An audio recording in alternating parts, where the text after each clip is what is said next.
Hello everyone, this is Shankar Pratap Singh and you are watching SPS astrology. दोस्तों, आज का विचार लेते हैं और आज का जो विचार है वो हमें भेजा है प्रकाश राजा जी ने।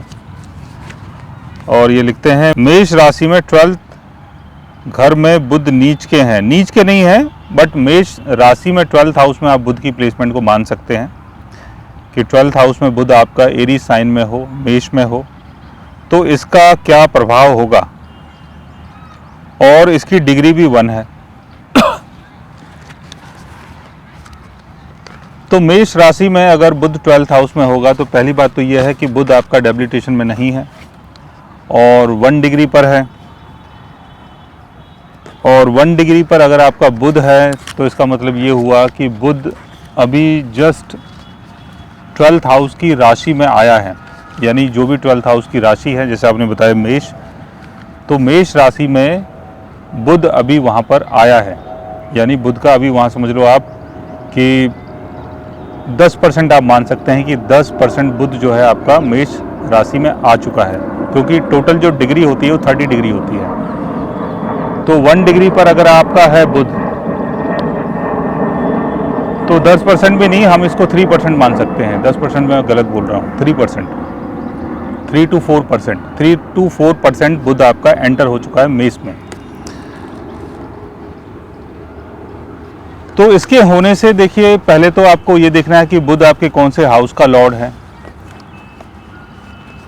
जैसे बुध अगर आपके 10th हाउस का लॉर्ड है और वो 12th हाउस में प्लेस्ड है, तो आपका जो करियर है वो आपके घर से कहीं दूर होना चाहिए और ऐसा काम होना चाहिए जहाँ पर सारी चीज़ें बहुत ही कन्फाइंड स्पेस में जाके हों, बहुत छुपी हुई जगह।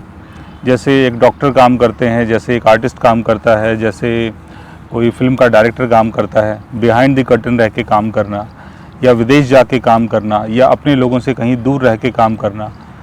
तो अगर 10th हाउस का लॉर्ड है तो 12th हाउस में अगर उसकी प्लेसमेंट है तो ऐसी होगी। अगर 11th हाउस का लॉर्ड है तो आपका जो गेन है वो बाहर से होगा। 1st हाउस का लॉर्ड अगर है तो ऐसे में बाहर जाने का योग बनता है, यानी जन्म स्थान से कहीं दूर जाने का योग बनता है। 2nd हाउस का लॉर्ड अगर 12th हाउस में है तो ऐसे में आपकी जो फैमिली है वो भी कई बार मूव कर जाती है और इंसान की जो वैल्यू है वो बाहर जाके बनती है। अगर 12th हाउस का लॉर्ड अगर उसको सपोर्ट कर देता है, और अगर 4th हाउस का लॉर्ड 12th हाउस में है तो बाहर जाके घर बनाने का योग बनता है। 7th हाउस का लॉर्ड अगर 12th हाउस में है तो कई बार शादी जो है वो घर से कहीं दूर होती है। 6th हाउस का लॉर्ड अगर 12th हाउस में है तो बाहर जॉब लगने का योग बनता है। तो ऐसे बहुत सारे योग हैं, बट 1 डिग्री पर अगर आपका बुध है तो 1 डिग्री का बुध भी काफ़ी स्ट्रांग होता है। ऐसा नहीं है कि 1 डिग्री पर अगर आपका बुध है तो आपका बुध स्ट्रांग नहीं है और बुध का बेनिफिट नहीं मिलेगा। बेनिफिट अगर आपको देखना है तो उसके लिए आपको 12th हाउस के लॉर्ड की प्लेसमेंट को देखना है। 12th हाउस का लॉर्ड अगर अच्छी जगह प्लेस्ड है तो यहाँ बुध की प्लेसमेंट आपको काफ़ी गेन करवाती है। और इसके साथ साथ आपको ये भी देखना है कि बुध आपके चार्ट में आपके लिए मैलेफिक है या बेनिफिक है। दूसरी बात ये कि बुध जहाँ पर प्लेस्ड है 12th हाउस में, कहीं उसके ऊपर राहु शनि केतु का एस्पेक्ट तो नहीं पड़ रहा है।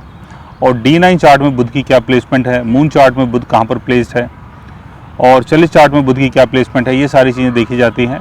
लेकिन 12th हाउस में अगर बुध है तो जैसे मैंने आपको बताया कि 12th हाउस जो है वो आइसोलेशन का हाउस माना जाता है। तो आदमी का काम, उसकी सारी चीज़ें कई बार बाहर होती हैं और कई बार ऐसी चीज़ें होती हैं जो दूसरे लोगों को नहीं दिखाई देती हैं, यानी बहुत छुपी हुई होती है। तो आपका क्वेश्चन बहुत अच्छा था प्रकाश जी, बट थोड़ा क्लियर नहीं था।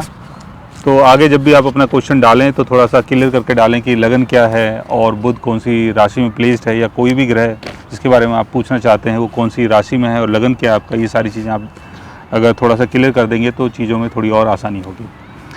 सो गाइज, अगर आप भी जानना चाहते हैं अपने बर्थ चार्ट के बारे में या ग्रहों की प्लेसमेंट के बारे में तो उसके लिए आप हमारे चैनल को सब्सक्राइब कर सकते हैं। और अगर आप हमसे बात करना चाहें, कंसल्ट करना चाहें, पर्सनली हमसे मिलना चाहें तो आप हमारी वेबसाइट के थ्रू, हमारे ऐप के थ्रू हमसे मिल भी सकते हैं, बात भी कर सकते हैं, और गाइज आप हमसे कंसल्ट भी कर सकते हैं। So guys, take care, love you all and good bye.